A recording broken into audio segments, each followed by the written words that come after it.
Well, that's great. That means everybody has a chance to be seen.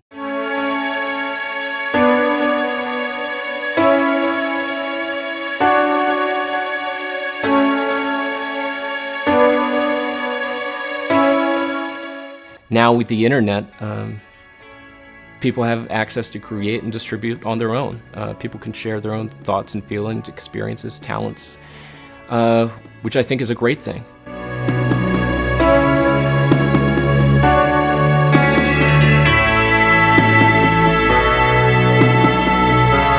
You can be sitting in your pajamas on your couch and help drive, world peace. That is actually happening today. That's possible in a way that it was never possible before.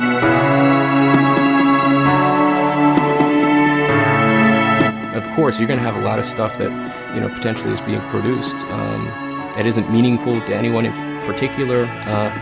But again, you're going to have a small amount of the content or individuals having opportunity to rise to the top.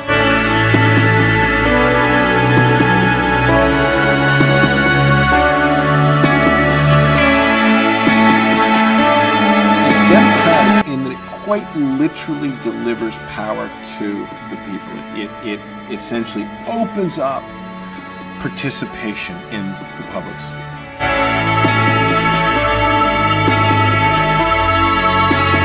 So as people are actually learning how to use social technologies, they are using them in all sorts of ways. So of course, social technology is going to have a massive impact in terms of how people organize politically, what they do economically, and how they express themselves as being unique individuals in a social way.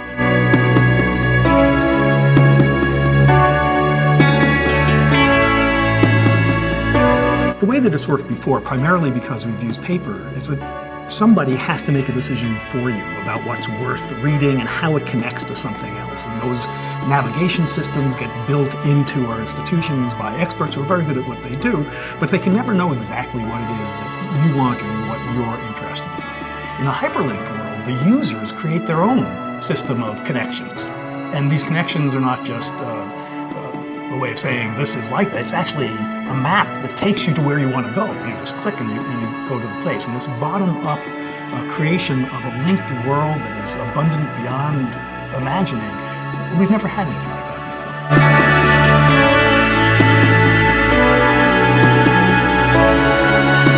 that absolutely believe that the possibilities and the opportunities for people to live a rich, passionate life that allows them to express themselves in all the ways that they want to, regardless of where they live geographically.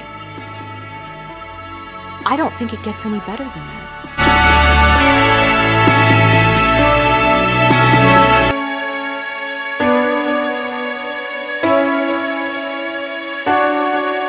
When I was growing up in a really rural area in Maine, the internet meant something very different to me. It meant a connection to the world. It meant something that would connect us all together. And I was sure that it was going to be great for democracy and for our society. But there's this kind of shift in how information is flowing online. And it's invisible. And if we don't pay attention to it, it could be a real problem.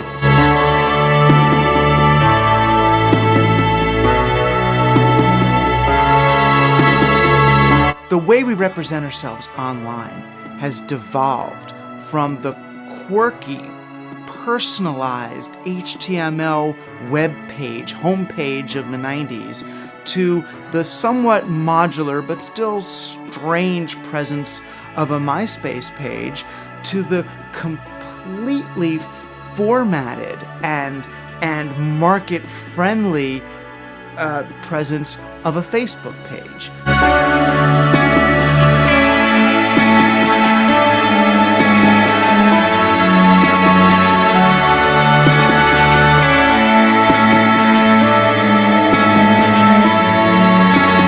For community.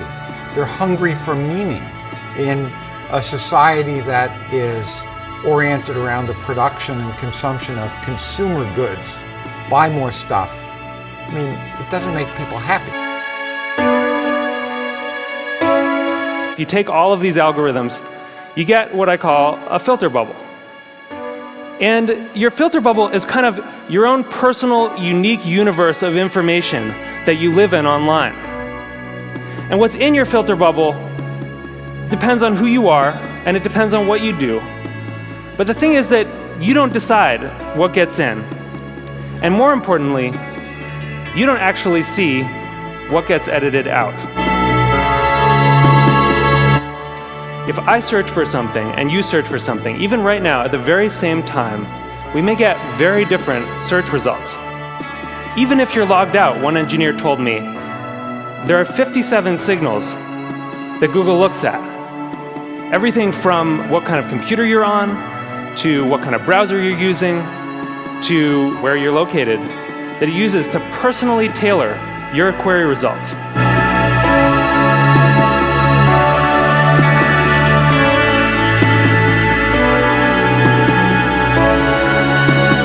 It's not just the form of the information we're taking in, it's our ability to make sense of that information, to process that information. So I think it's at a very deep level in our brain that the more we use the web, the more we train ourselves to skip very, very quickly among many pieces of information, and we lose the ability to stop and concentrate. And so you could say that the outcome of that will have access and ability to process huge amounts of little snippets of information, but we'll kind of begin to sacrifice the ability to create the associations ourselves among those bits of information that I think lead to true knowledge and ultimately wisdom.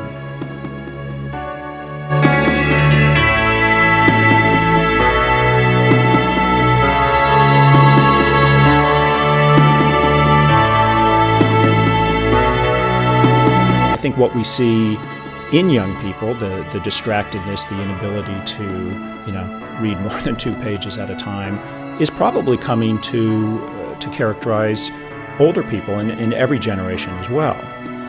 Having said that, I think obviously the human brain is malleable throughout the course of anybody's life, but it's particularly malleable, of course, when you're young.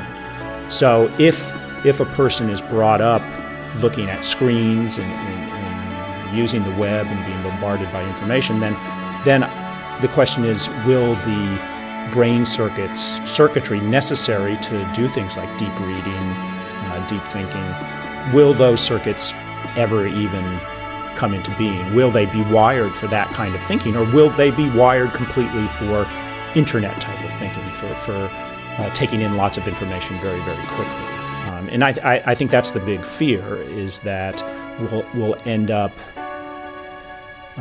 with a generation of people who are very good at using the net and very good at finding information and processing information very quickly, but don't really have any capacity for contemplativeness or for concentration or for deep engagement with information.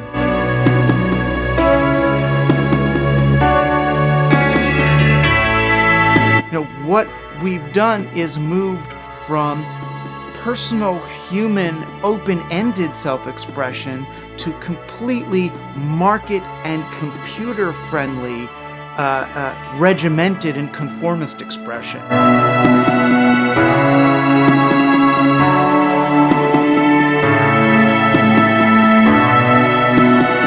Situation where private companies are applying censorship standards that are often quite arbitrary and generally more narrow than the free speech constitutional standards that we have in democracies, or they're responding to censorship requests by authoritarian regimes that do not reflect consent of the governed, or they're responding to requests and concerns by governments that have no jurisdiction over many or most of the users and viewers who are interacting with the content in question.